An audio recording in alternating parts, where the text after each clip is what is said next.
সংস্কৃত পাঠশালাতে সকলকে স্বাগত জানাই। আমি সুরজিৎ রয়। আজকে তোমাদের ওয়েস্ট বেঙ্গল স্টেট ইউনিভার্সিটির আন্ডারে যে ফোর্থ সেমিস্টারের যে পাশে যারা আছে বা ডিএসসি বা জি, তাদের সিলেবাস নিয়ে আলোচনা করব। সিলেবাস নিয়ে আলোচনা করার পূর্বে তোমাদের জানিয়ে রাখি, মার্চ মাস থেকে আমাদের অনলাইন ক্লাস শুরু হচ্ছে।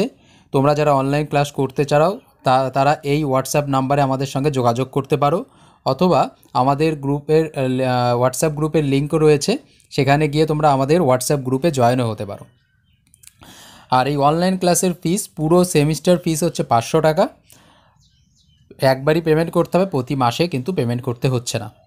যাই হোক, তোমরা যদি অনলাইন ক্লাস করতে চাও অবশ্যই খুব তাড়াতাড়ি আমাদের এর সঙ্গে যোগাযোগ করো, এই হোয়াটসঅ্যাপ নাম্বারে যোগাযোগ করতে পারো।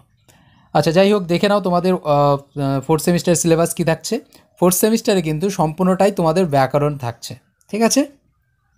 ব্যাকরণ থাকছে, সেটা হচ্ছে লঘু সিদ্ধান্ত কৌমুদী। লঘু সিদ্ধান্ত কৌমুদী একটি গ্রন্থ, সেই বরদরাজ রচয়িতায়ের, তার একটি গ্রন্থের মধ্যে তোমাদের যেটা পুরোপুরি 50 নম্বরের যে এক্সটার্নাল থাকছে, সেটা সিলেবাসটা কী থাকবে দেখে নাও পুরোটা। প্রথমে থাকছে হচ্ছে সংজ্ঞা প্রকরণ। সংজ্ঞা প্রকরণে প্রথম তোমাদের লিখতে হবে 5টা শর্ট কোশ্চেন, 2 নম্বরের 5টা শর্ট কোশ্চেন থাকবে, 5 দুগুণী 10। আর এটা কিন্তু সম্পূর্ণ আগের মতনই হচ্ছে দেবনাগরী সংস্কৃত ভাষায় এবং দেবনাগরী হরফে লিখতে হবে। দ্বিতীয়, আরেকটা হচ্ছে সংজ্ঞা প্রকরণ থেকে হচ্ছে আরেকটা কোশ্চেন থাকবে, সেটা হচ্ছে বড় প্রশ্ন 10 নম্বরে। একটা বড় প্রশ্ন থাকবে, সেটা হচ্ছে 10 নম্বরে।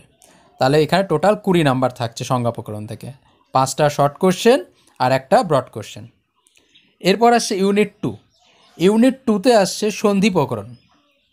সন্ধি প্রকরণেও তোমার একটা ব্রড কোশ্চেন লিখতে হবে 10 নম্বরের, আর 4টে ব্যাখ্যা, সূত্র ব্যাখ্যা কিন্তু, ঠিক আছে? 4টে সূত্র ব্যাখ্যা তোমাদের লিখতে হবে। তার মধ্যে একটা সূত্র তোমাদের সংস্কৃত ভাষায় দেবনাগরী হরফে লিখতে হবে। অর্থাৎ এই হচ্ছে 30 নাম্বার। টোটাল 50 নাম্বার তোমরা পাচ্ছ কিসে থেকে? প্রথম সংজ্ঞা প্রকরণ থেকে 20 নাম্বার, আর সন্ধি প্রকরণ থেকে 30 নাম্বার। টোটাল 50 নাম্বার তোমাদের থাকছে এখান থেকে, ওকে?